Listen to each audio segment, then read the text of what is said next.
and encouraging her comfortableness in asking for support from you.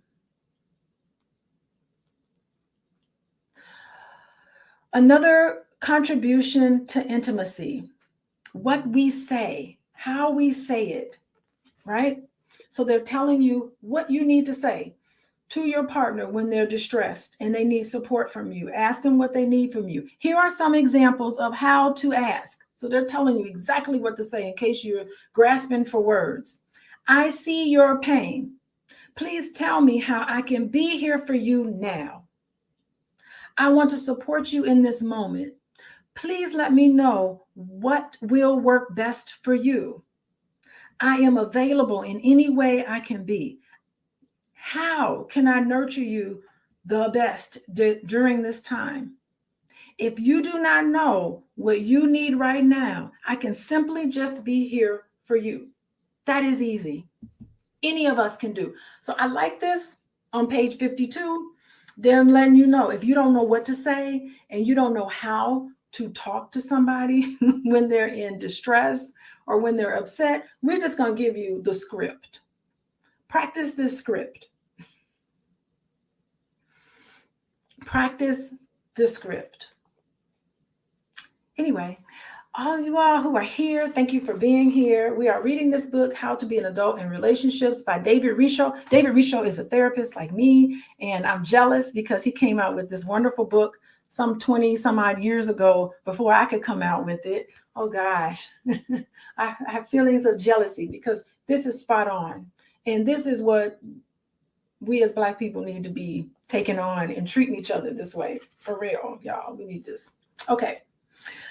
So he ends chapter 1 by saying, noticing mindsets.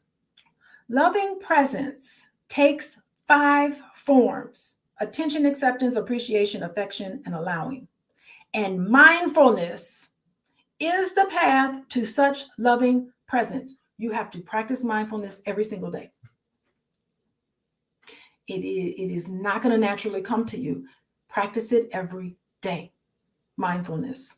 And we're all busy because I'm very busy, but I practice it in the shower. I practice it at night before I go to bed. I turn everything off and I practice mindfulness.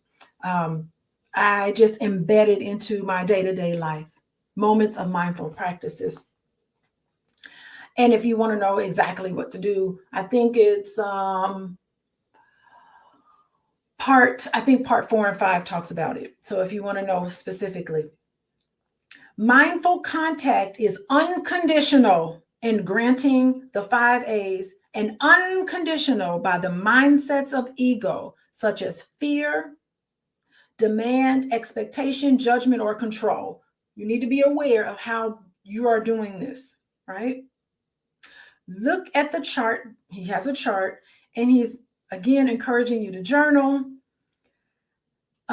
Examples of how you find yourself on both sides in your way of relating to a partner. Show your results to your partner and ask for feedback in making changes for a compassionate response. Right. So I like this.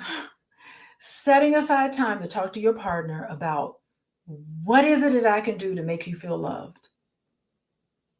And I guarantee you it's probably not going to be buy me this, buy me that, do this for me, do that for that. And I bet you it will be something along the lines of attention, acceptance, allowing. It's going to be something along those lines. I guarantee you.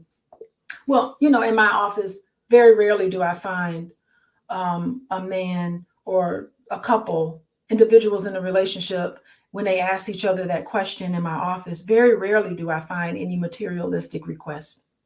Typically, it's like, hold my hand, give me a hug, tell me you love me. Let's go walk in the park together. That's what I normally get. I'm telling you. Okay. The 5 A's, right? Based on mindfulness and their opposites. So he is saying, if you are participating in these things, it's the ego. It's not mindfulness. So being attentive, what gets in the way with us being attentive? Ignoring. That's the opposite of attentive. Refusing to listen. When someone's not listening, they're not being attentive. Being unavailable and fearing the truth. Yes. So when you're giving someone attention and you're listening to them complain about you, I'm asking you to hear this as a beautiful way to connect. But for many of us, we take it personal and we get mad and upset and we want to defend ourselves and we are scared by what people tell us, right? We're scared if we say, how do you want me to love you? What is it that you want for me to do differently than what I'm doing, right? And usually when you hear that, it can be frightening because you're hearing things that sometimes can be difficult to hear. Okay. The next part of the 5 A's is being accepting. What gets in the way of being accepting? The opposite of that. Trying to make someone over to fit our specifications, desires, or fantasies. Don't make me over. Y'all remember that song? Don't make me over. I like that song. Anyway, that is it. Trying to change another person instead of accepting them. Trying to make somebody fit a certain specification, desire, or a certain fantasy, right? Making them change who they are fundamentally. That is the opposite of accepting, rejecting, right? The other part, being appreciative. That's part of the 5 A's. What gets in the way with being appreciative? Criticizing somebody. Now, the difference between complaining and criticizing, what's the difference, y'all? There is a difference. Criticizing is when you're calling somebody a name, when you're making them feel less than, when you are approaching them in a way with contempt. Criticizing someone is putting them down, saying, what's wrong with you? That's not the same as complaining. Complaining is using what I call I statements. I need this from you. I noticed we had this experience and I felt rejected, or you can talk about how you feel, what you noticed, and what you would like. That's a complaint. Criticism is just raising your voice, yelling at them, putting them down. That's the difference between criticism and showing appreciation and also complaining, because complaints are great in relationships. You want to be open for a complaint, but it has to be done in a way that's constructive, right? Okay, being affectionate. Gets in the way of affection? Acting selfish, being abusive. Physical harm on someone is unacceptable. Matter of fact, physical harm is illegal. So, you can go to jail for touching someone out of anger, hitting someone out of anger. So, of course, that's the opposite of being affectionate. And allowing. What gets in the way of allowing?